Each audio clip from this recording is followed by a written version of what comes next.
Alright, walls are back on. Started doing the 1-inch board over the Reflectix. I'm waiting on that side until I get that finished wired in.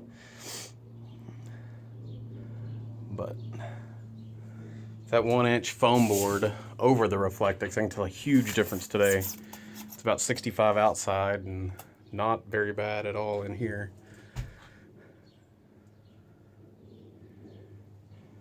But I've got that one piece left, and out of that one piece I need to finish that small one and then the V up there.